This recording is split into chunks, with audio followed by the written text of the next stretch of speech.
आप सभी का स्वागत है हमारे YouTube चैनल पौराणिक ज्ञान और कहानियों में। आज हम एक और नई कहानी के साथ आए हैं जिसका नाम है सबसे बड़ा पुण्य।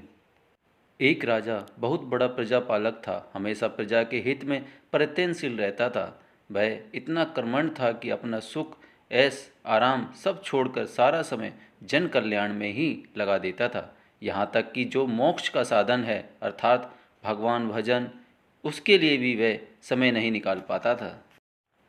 एक सुबह राजा वन की तरफ भ्रमण करने जा रहा था कि उसे एक देव के दर्शन हुए।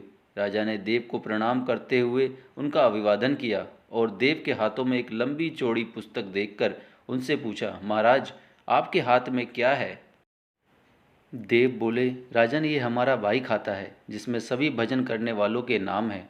राजा ने निराश युक्त भाव से कहा, कृपया देखिए तो इस किताब में कहीं मेरा नाम भी है या नहीं। देव महाराज किताब का एक एक पृष्ठ उलटने लगे, परंतु राजा का कहीं भी नाम नजर नहीं आया। राजा ने देव को चिंतित देखकर कहा, महाराज आप चिंतित ना हों, आपके ढूंढने से कोई भी कमी नहीं है। वास्तव में ये मेरा दुर्भाग्य है कि मैं भजन कीर्तन के लिए समय नहीं निकाल पाता, इसलिए मेरा नाम यहाँ नहीं है। उस दिन राजा के मन में आत्मग्लीन सी उत्पन्न हुई, लेकिन उसके बावजूद उन्होंने इसे नज़रअंदाज कर दिया और पुनः परोपकार की भावना के लिए दूसरों की सेवा करने लगे। तथा कुछ दिन बाद राजा फिर सुबह वन की तरफ टहलने के लिए निकले तो उन्हें वही देव महाराज के दर्शन हुए। इस बार भी उनके हाथ में एक पुस्तक थी। इस पुस्तक का रंग और आकार बहुत ही भेद था और यह पहली वाली से काफ़ी छोटी भी थी। राजा ने फिर उन्हें प्रणाम करते हुए पूछा, महाराज आज कौन सी भाई खाता आपने हाथों में लिया हुआ है? देव ने कहा, राजन आज के बही खाते में उन लोगों का नाम लिखा है जो ईश्वर के सबसे अधिक प्रिय हैं। राजा ने कहा, कितने ही भाग्यशाली होंगे वो लोग, निश्चय ही वे दिन रात भगवान भजन में लीन रहते होंगे। क्या इस पुस्तक में कोई मेरे राज्य का भी नागरिक है? देव महाराज ने वाही खाता खोला और ये क्या, पहले ही पन्ने पर पहला नाम राजा का ही था। राजा ने आश्चर्यजनक होकर पूछा, महाराज मेरा नाम इसमें कैसे लिखा हुआ है? मैं तो मंदिर भी कभी कभी जाता हूँ। देव ने कहा, राजन इसमें आश्चर्य क्या क्या बात है। जो लोग निष्काम होकर संसार की सेवा करते हैं, जो लोग संसार के उपकार में अपना जीवन अर्पण करते हैं, जो लोग मुक्ति के लोभ में त्याग कर प्रभु का निर्बल संतानों की सेवा सहायता और अपना योगदान देते हैं, उन त्यागी महापुरुषों का भजन स्वयं ईश्वर करता है। हे राजन तू मत पछता कि तू पूजा पाठ नहीं करता, लोगों की सेवा कर, तू असल में भगवान की ही पूजा करता है। परोपकार और निस्वार्थ लोक सेवा किसी भी उपासना से बढ़कर है।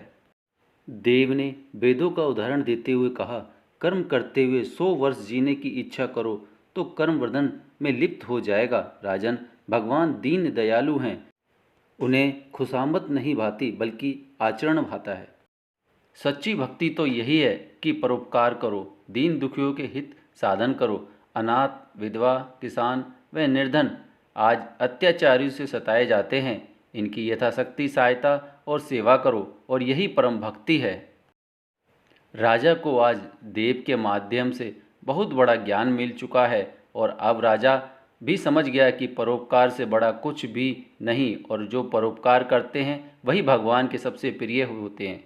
मित्रों, जो व्यक्ति निस्वार्थ भाव से लोगों की सेवा करने के लिए आगे आते हैं, परमात्मा हर समय उनके कल्याण के लिए यत्न करता है। हमारे पूर्वजों ने कहा भी है, परोपकार पुण्य भक्ति, अर्थात दूसरों के लिए जीना, दूसरों की सेवा को ही पूजा समझकर कर्म करना, परोपकार के लिए अपने जीवन को समर्थ बनाना सबसे बड़ा पुण्य है। और जब आप भी ऐसा करेंगे तो स्वतः ही आप वह ईश्वर के प्रिय भक्तों में शामिल हो जाएंगे। भक्तों, ये कहानी आपको कैसी लगी कमेंट सेक्शन में कमेंट्स करके ज़रूर बताएं और चैनल पर नए हैं तो चैनल को सब्सक्राइब करें, क्योंकि आपके लिए नए नए वीडियो का नोटिफिकेशन सबसे पहले मिले।